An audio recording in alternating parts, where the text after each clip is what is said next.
So you can see we have 4 primary keyboard forms on this slide. Toccatas and preludes were kind of improvisatory in nature. They made them up a little as they went. A lot of embellishments going on, and sometimes even just rewriting the melody based on a set continuo.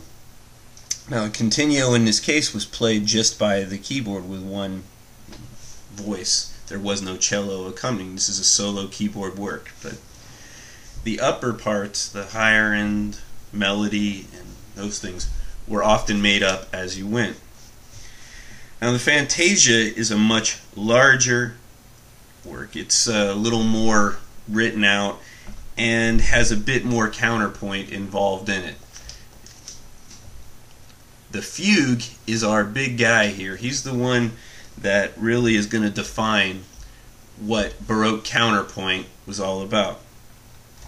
Counterpoint, first of all, is a way of putting lines so that as they go against each other, they create harmony. But the fugue did this largely with imitative counterpoint, which was kind of like when we did Row, Row, Row Your Boat. One person sang and the other person sang. The fugue would pass the melody around to different voices, and the piano player essentially played it as though he were a 4-part choir.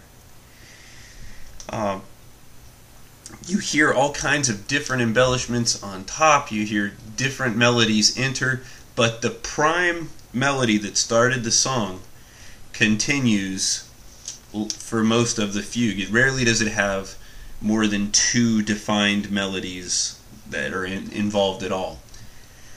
In tomorrow's listening exercises, I've got a thing that's going to kind of visually show you how things move around inside of a fugue and make a bit more sense. And by the way, our usual instruments, I think we've already stated this for solo keyboard forms in the Baroque, were the harpsichord, the clavichord, which basically is, don't worry too much about him, he's just kind of like a smallish harpsichord, and an organ. The piano, again, was still not a featured instrument.